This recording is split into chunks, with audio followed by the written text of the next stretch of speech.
전기자기학을 계속 진행하도록 하겠습니다.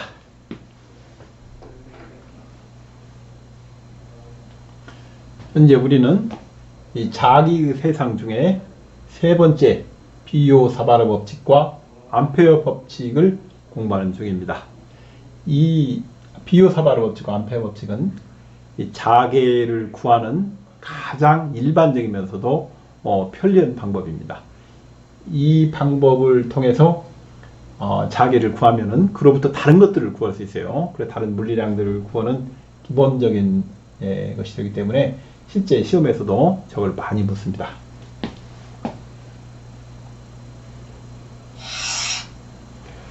자, 이번에는 그 가는 도선이 아니고 굵기가 있는 도선인 경우는 어떻게 되느냐. 굵기가 있는 도선의 밖에 외부는 가는 도선이랑 마찬가지예요. 그러면 굵기가 있는 도선 내부는 자계가 어떻게 되느냐를 한번 살펴보도록 하겠습니다. 자, 반지름의 메인 도선은 자계입니다. 내부는 어떻게 되느냐. 내부에 역시 우리가 그 암페어의 컨투어를 그려요. 반지름 R인 내부에 반지름 R을 오늘 잡습니다. 그러면은 경로가 DL 방향이나 H, B의 방향이랑 같아요. 그러면은 어떻게 됩니까? H, DL 컨투어가 H 곱하기 2πR입니다. 이것이 이 내부를 통과하는 전류의 양과 같아야 돼요. 토탈 전류가 I인데 전류 밀도는 균이라고 봅니다. 그래 반지름이 A인 경우에 I가 흐르는 거예요. 그러면 반지름이 R인 경우는 면적은 제곱의 비례이기 때문에 얼마나 전류가 흐릅니까? A 제곱분의 R 제곱 I의 전류가 흐르게 됩니다. 요만큼 흐르는 거죠. 면적의 비례니까. 그러면 H는 2πA 제곱분의 R이 되겠습니다.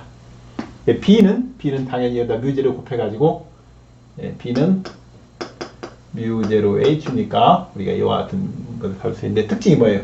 바로 R에 비례한다는 겁니다. 그러니까 이런 도선에서 중심은 자계가 없어요. 자계가 없고 표면으로 갈수록 점점 커집니다. 표면으로 갈수록 점점 자계가 커진다는 것은 무슨 뜻이냐? 그렇죠? 이 전하들이 도선 중앙에서는 힘을 덜 받고 힘을 안 받고 밖으로 갈수록 표면에서 힘을 많이 받는다는 얘기입니다. 그러면 이제 밖에 원통의 외부는 어떠냐? 외부는 앞에도 똑같아요. 앞에가 똑같이 2πR분의 뮤제로 I B는 그래서 R분의 1이 됩니다. 이걸 그림으로 그리면 어떻게 되느냐면 원통의 외부와 내부가 여기에요. A, 제로, B나 H나 마찬가지예요. 내부에서는 비례 증가합니다. 이렇게 증가해요. 그러다 원통 밖에는 R분의 1로 줄어듭니다. 우리가 이렇게 읽겠습니다. 자계가 R 제곱분의 1이 아니고 R분의 1로 줄어드는 건 왜 그런가는 앞에 설명드렸어요. 여기는 R 비례 증가해요. 그래서 가장 큰 값이 바로 표면입니다. 도선 표면이에요. 도선 표면에서 전하가 있으면 가장 많은 힘을 받게 되는 겁니다. 이것은 어떤 이제 특징이 있냐면, 자, 도선 표면의 자기가 가장 커서 가장 큰 자기력을 받는다. 전류가 도선인 경우에 주로 표면 쪽에서 많이 흐른다는 겁니다. 전류 흐르는 경우에 이 표면 쪽으로 전류가 많이 흐른다는 게 우리의 표피 효과가 돼요. 그런 이제 특징이 있다. 그래서 실제로 전류 어떤 도선이 있는데 중심 부분은 중앙 부분으로는 전류가 별로 흐르지 않아요. 전류 밀도를 균일하게 계산했는데 실제로는 가운데는 흐르지 않고 옆으로, 그러니까 표면 쪽으로 전류가 더 많이 흐른다, 이런 것입니다. 가장 자기력 크게 받는 게 바로 표면이더라. 전개도 이와 비슷합니다. 전개할 때도 구 같은 거 했을 때 이와 비슷한 결과를 얻었어요.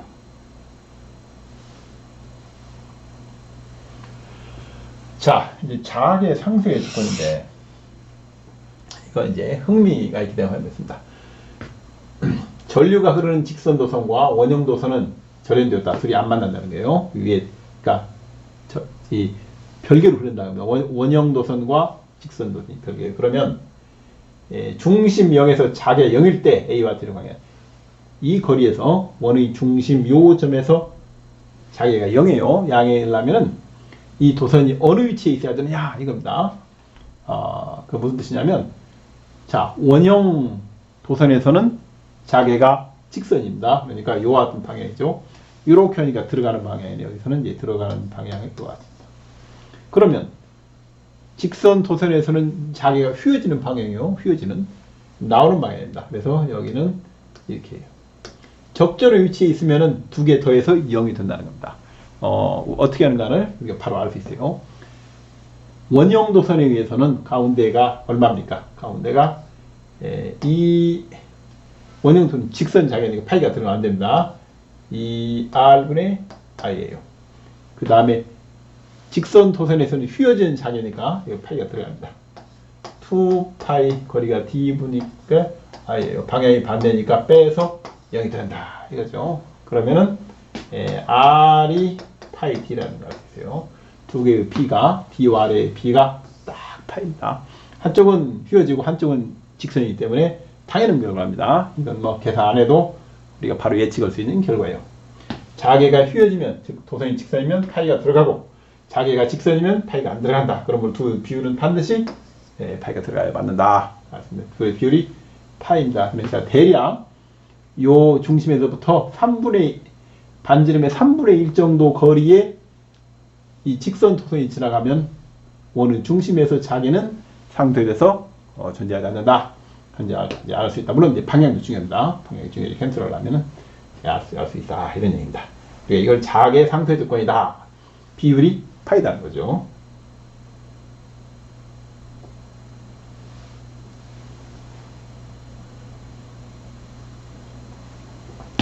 자, 이제 계산을 조금 해야 되는 단어에 왔습니다. 어쩔 수 없습니다. 이것도 거쳐가야 되니까. 이번에는 유한도선입니다. 앞에는 무한도선이었어요. 유한도선인데 중심에서 도선까지 수직거리가 h예요. 무한도선에서는 이게 r이죠. r. h고 양쪽 끝에 중심에서 양쪽 끝이 만드는 각이 하나는 세타 1, 하나는 세타 2예요. 만약에 세타 1이 90도로 가거나 세타 2가 90도, 둘 다 90도로 가면은 무한도선이 됩니다. 그거 알 수 있어요. 세타 1, 세타 2가 90도로 커져가지고 쫙 커져 무한대로 가면은 그때는 이제 우리가 2파이 h분의 i가 됩니다. 이 P점에서의 자기 크기는. 절반 무한도선은 뭐냐? 절반 무한도선은 하나는 0이에요. 그러니까 요 0이고 세타 2는 무한대로 가는 거. 다시 말하면 여기 무한대 있는 거예요. 그래서 여기서 h만큼 그랬어요. h만큼. 그러면 이 지점의 자개는 얼마냐? 그러면 4파이 h분의 i가 되는 겁니다. h가 4파이 h분의 i. 절반만 있어야 돼요. 나머지 절반이 있으면 그 이제 이게 2파이 h가 되겠죠. 절반 무한도선에서는 h가 4파이 h분의 i다. 그런데 시험에 출제하는 건 대부분 요 다른 경우는 잘 안 나와요. 제가 보면은 거의 두 개 같은 경우가 많이 나옵니다. 일반적으로 다른 경우에 유명한 공식이에요. 유명한 공식. h는 2파이 h분의 i. 이게 무한도선 팩트예요. 무한도선 팩트 곱하기 사인 세타 1과 사인 세타 2의 산술 평균이더라. 산술 평균. 네, 이 아주 유명한 공식입니다. 세타 1, 세타 산술 평균이다. 이거죠. 2파이 h분의 i는 무한도선의 자기의 크기인데 여기에 산술 평균이 곱해진다. 이건 열 필요도 없어요. 왜 그러냐면 사인 세타 1, 사인 세타 둘 다 1이면은 즉 세타 1, 세타 2가 둘 다 90도로 가면은 어떻게 됩니까? 2 더해서 1은 하니까 그냥 1이죠. 세타 1, 세타 2 가면 이게 1이라는 걸 바로 알 수 있습니다. 볼 필요 없어요. 경우에 따라서는 문제가 여기로 나오는 경우가 있어요. 여기가 뭐 알파 1, 여기를 알파 2. 이럴 때는 어떻게 돼요? 코사인이 얼마 되겠죠? 만약 이렇게 되면 코사인 세타 1, 코사인 세타 2로 바뀝니다. 어느 쪽으로 마찬가지예요. 어느 쪽으로 마찬가지예요. 어느 때는 이렇게 할 때가 편리할 때도 있고 어느 때는 이렇게 할 때 편리할 때도 있습니다. 그런데 다각형 문제 풀 때는 위에가 세타인 것이 편해요. 위에 각도를 가지고 하는 것이. 만약에 알파1, 알파2면 이게 코사인 알파1, 코사인 알파2고 무한도선이면 그때는 알파1이 0으로 가겠죠. 쫙 길어지면 이게 90도로 가면 0으로 가겠죠. 그래서 코사인 0도, 코사인 0도니까 1 더하기 1은 역시 1입니다. 이게 마찬가지예요. 세타가 다각형 문제는 세타가 편합니다. 어느 경우는 알파가 편한 거겠지만 관계없어요. 아주 유명한 식입니다. 이럴 필요 없어요. 2파이 h분의 i는 이제 무한도로 이건 알아야겠죠. 그래 뒤에다가 두 개의 산술평은 사인 세타 1, 사인 세타 더해서 2로 나누는 거다. 이거 만약에 대칭이다. 세타 1, 세타 2가 같다. 그럼 어떻게 되면 같으면은 두 개 같으면은 2를 더해서 나누니까 뒤에 그냥 이와 같이 곱하게 됩니다. 시험은 대부분 두 각이 같은 경우 대칭인 경우입니다. 그러니까 P가 딱 가운데 있는 거죠. 도선에 딱 가운데 있는 경우다. 그런 경우는 2파이 h i 뒤에 사인 세타 곱한다. 사인 세타를 곱한다는 게 중요한 것입니다. 만약에 각이 45도다. 그러면 루트 2라는 팩터가 나온다는 것을 알 수 있고 30도나 60도다. 그러면 루트 3이라는 팩터가 나온다는 걸 알 수 있어요. 사인 팩터이기 때문에. 물론 코사인도 뭐 마찬가지죠.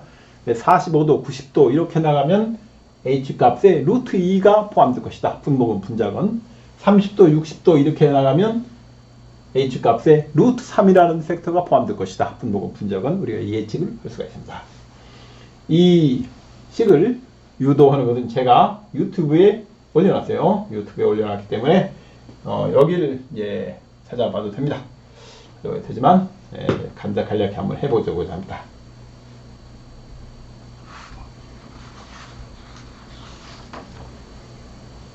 자, 유한도선 자개의 간단한 유도 한번 써보겠습니다. 여기 도선이 있다고 칩시다. 여기 도선이 있어요. 여기가 H예요. 편의상 알파를 쓰겠습니다. 여기 알파 1. 그러면 이쪽은 파이 마이너스 알파 1입니다. 이쪽은 알파 2예요. 네. 이무의 지점까지 이 지점까지 우리가 L이라고 했습니다. L이고 R이에요. 이무의 지점의 작은 도선의 길이를 우리가 DL이라 합니다. DL. 요걸 그러면 알파 가령 하나만 더해봅니다. 갈 하나. 그래서 이 DL이라는 작은 조각이 만드는 여기 자개가 DH입니다. DH예요. 그래서 작은 도각 L 방향을 증가하면 DL이 만드는 DH를 구해가지고 이걸 적분하면 돼요. 변수를 알파로 통일합니다. 알파로 통일해서 알파가 이쪽에 있을 때, 즉 마이너스 알파 1에서 알파가 끝으로 갈 때 알파 2까지 적분하면 되는 겁니다. 이 식의 핵심은 변수를 하나로 통일하는데 뭘로 통일하느냐? 각으로 통일해야 된다. 이런 뜻입니다. 그래서 어떻게 됩니까? B로 하겠습니다. 비교사 발행 법칙에 B로 상관이 없어요. 4파이분의 뮤 제로 R 제곱분의 둘 사이에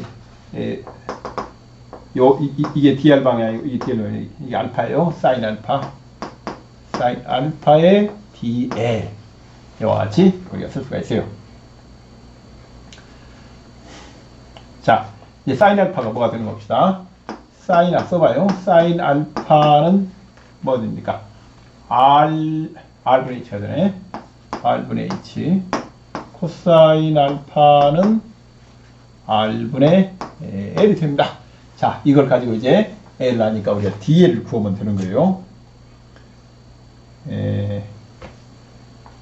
L을 알아요. L이 얼마냐면 R 코사인 알파입니다.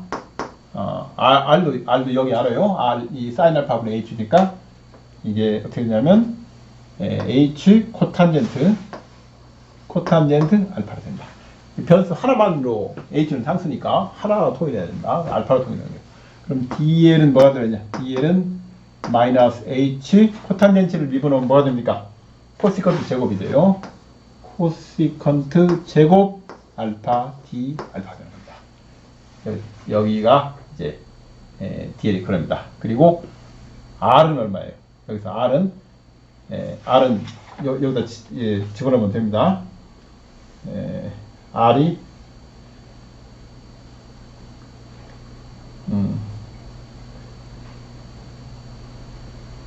자, 제가 이쪽으로 옮겨 쓰겠습니다. 자, dp는 4, 5의 뮤 제로 dl이 뭐냐면 df 쓰겠습니다.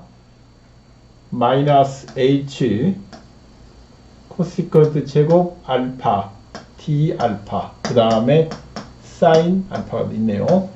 r 제곱이 얼마입니까?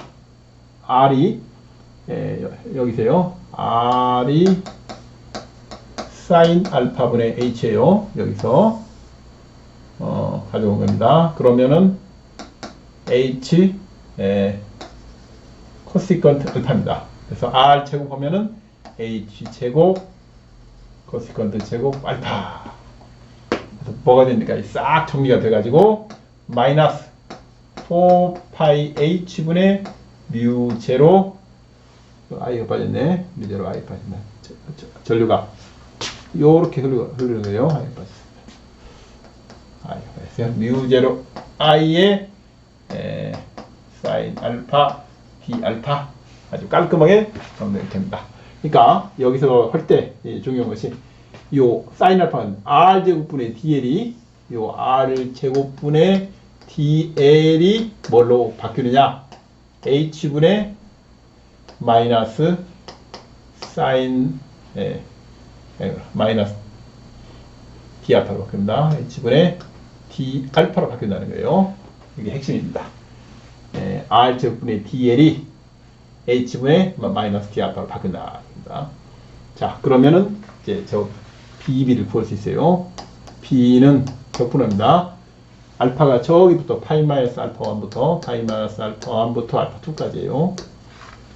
여기 있네. 마이너스 4파이 h분의 뮤 제로 i 사인 알파 d 알파. 사인 알파 적분은 마이너스 코사인을 바뀝니다. 그러면 4파이 h분의 뮤 제로 i 그러면 코사인 알파 마이너스 코사인 알파 2 마이너스 알파 1 이렇게 됩니다. 자, 파이 마이너스 알파 1 마이너스 없어집니다. 그래서 이게 마침내 2파이 h분의 뮤 제로 i 무한도선의 자계에다가 2분의 코사인 알파 1 플러스 코사인 알파 2의 유명한 폼으로 바뀝니다. 사인으로 바꾸면 어떻게 돼요? b는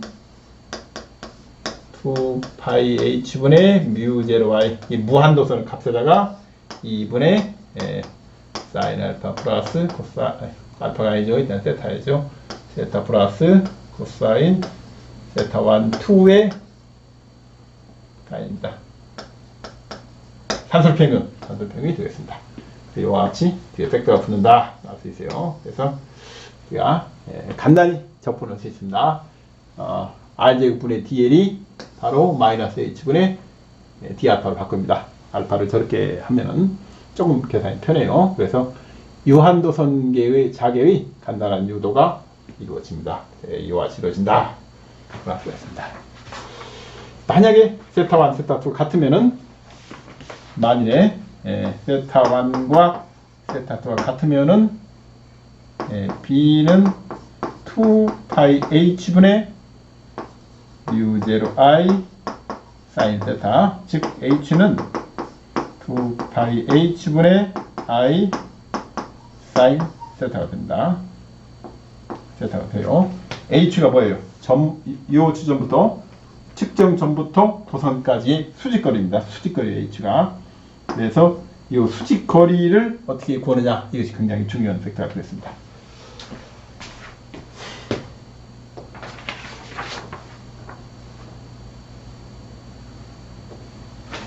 자, 정사각형 도선의 중앙점 자계 계산. 자, 이걸 한번 해보겠습니다. 여기 정사각형 도선이 있어요. 딱 정사각형입니다. 정사각형인데 한 변이 A예요. 딱 이렇게. 그 전류가 이렇게 흐릅니다. 전류가 다 흘러요. 그러면은 어떻게 됩니까? 가운데 이렇게 자개 생기죠. 요거에 의한 자개 4개의 도선에 의한 자개가 전류 아예 흐릅니다. 여기서 합해지는 거예요. 그런 경우에 하나만 구합니다. 하나만 구해가지고 4배는 흐르는 거예요. 정상에 4배를 하면은 이 지점에서 이제 벡터 합이 나오죠.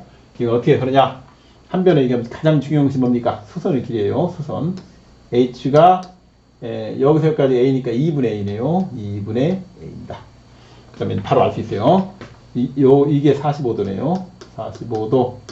45도입니다. 그러면은 2파이 H예요. 이제 이게 2분의 A에 뮤 제로 I 사인 45도가 되겠네요. 45도. 이렇게 해서 됩니다. 곱하기 전 몇 개예요? 4개니까 하나, 둘, 셋, 넷, 곱해야 되는 거죠. 그러면은 파이 A분의 4뮤 제로 I 사인 45도가 얼마입니까? 루트 2분의 1이죠. 그러니까 2분의 루트 2가 됩니다. 그러면은 2 루트 2 뮤 제로 파이 A분의 I다. 이 값이 H는 2 루트 2 파이 A분의 I다. 앞에가 2 루트 2가 분다는 걸 알았어요. 정사각형 도선의 중앙점 자개는 이렇게 계산할 수 있습니다. 그러면 정삼각형, 정사각형, 정오각형, 정육각형, 정칠각형 그런 건 어떻게 할까요?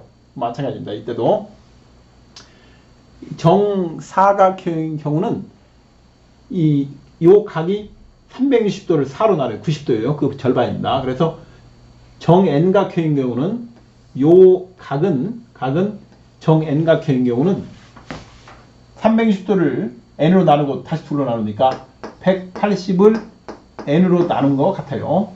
요 각은 그거 같습니다. 요 각이요. 그러면은 이제 n각형이면은 저걸 바꾸고 그 다음에 r이 요 수선의 길이고 그리고 곱하기 전체 n배니까 조각이 n조각이니까 n을 딱 곱해야 되겠죠. 그래서 n각형의 경우는 어떻게 되느냐를 알아보도록 하겠습니다. 이걸 왜 하느냐? 이걸 또 시험에 내는 문제 있습니다. 그렇기 때문에 우리가 대비를 해야 된다.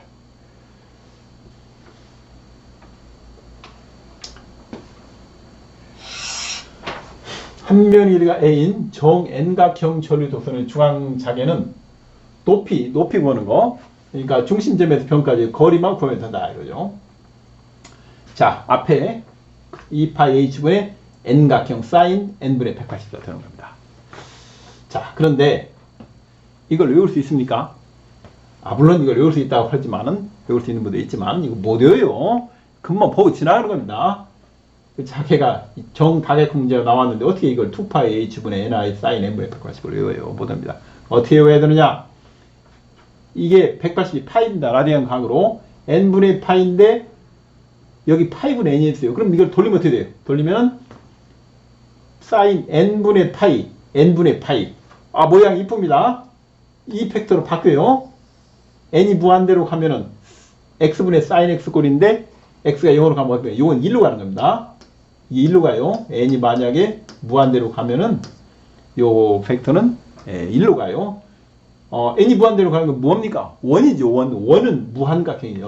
원인 경우는 얼마예요? 그때는 h가 원의 반경이 되니까 2a분의 i 우리가 아는 꼴로 가는 겁니다. 그래서 무한도선은 자개에다가 x분의 sin x꼴 n분의 파이 분의 sin n분의 파이 이렇게 되는 겁니다. 이건 외울 수 있어요. 이건 우리가 오케이 외울 수 있습니다. 이건 정말 못 외웁니다. 그래서 이건 어떻게 알아야 되냐? 이렇게 기억을 해야 됩니다. 이쪽은 어차피 EH분이 아니까 n분의 파이 분의 sin n분의 파이 이렇게 된다. 그걸 머리에 기억을 하셔야 돼요. 한번 보면 잊어버리지 않습니다. n이 무한대로 가면 뭐로 갑니까? 원으로 가는 거예요. 무한각형이 원인 겁니다. 그래서 이걸 해보면은 정삼각형인 경우는 H3입니다. 3이라는 삼각형 4.5 곱하기 파이 a분의 i가 돼요. 내가 앞에가 4.5가 붙습니다. 그 다음에 정사각형인 경우는 앞에 셌습니다. 앞에가 2루트가 붙어요. 그래서 2.83m 대략. 정육각형을 해보면은 4는 루트이 나오니까 6이면 루트 3 나오겠죠. 그럼 해보면은 이제 1.73이 나온다. 그 다음에 무한각형. 무한각형이 얼마니까? 2a분의 아입니다. 그래서 파이를 곱하고 파이를 나누면은 얼마냐? 그러면 1.57이 나와요. 이거 어떻게 외우느냐? 그 아래입니다. 삼각형인 경우만 이제 2분의 9, 그게 4.5가 돼. 이건 이제 알아야 됩니다. 삼각형은 알고, 사각형은 루트 2를 포함하고, 육각형은 루트 3을 포함하는데, 각이 n각형이 될수록 점점 좀 작아져요. 4.5, 2.83, 1.73. 무한각형 우리가 압니다. 이건 알아요. 파이 a분의 빼면 2분의 파이니까 1.57이에요. 그래서 정 n각형은 4.5에서 1.57 사이에 위치합니다. 시험에 나오면 삼각형은 4.5, 사각형 유명하니까 이건 2루트 2.83이에요. 육각형인 경우 이보다 작습니다. 1.73 루트예요. 그러면 나머지 어떻게 합니까? 팔각형, 십각형, 뭐 이십각형이 시험에 나오면 팔각형 이상은 값을 계산하면 거의 원에 근사합니다. 그래서 만약에 문제에 팔각형 이상이 나오면은 2분의 파이 원의 값에 가까운 게 정답이 됩니다. 2분의 8보다 작은 것은 불가능한 거죠. 그래서 그 육각형 넘어가는 건 전부 다 요 사이에 존재합니다. 요 사이에 1.73 루트 3과 2분의 파이 1.57 사이에 존재하는데 팔각형 이상은 거의 1.57에 가까워져요. 그래서 다각형이 1.57에 가까운 값을 갖습니다. 그래서 어떤 문제가 나오더라도 다 할 수 있어요. 삼각형 4.5, 사각형 2루트 2.83, 육각형 루트 3 1.73, 팔각형, 구각형, 십각형 그 이하 전부 원의 조건이다. 원이 얼마냐? 그러니까 2분의 8 1.57이다. 이렇게 기억을 하셔야 됩니다. 이렇게 기억을 하셔야 돼요. 그렇지 않으면 잊어버립니다. 그래서 정행각형은 자개가 파이 a분의 i 밑에 있는 앞에 있는 자개의 개수가 이와 같습니다. 4.5와 1.57 사이에 존재한다. 2분의 8입니다. 팔각형 이상은 값이 원에 근접한다. 이 정도 우리가 이제 아는 겁니다.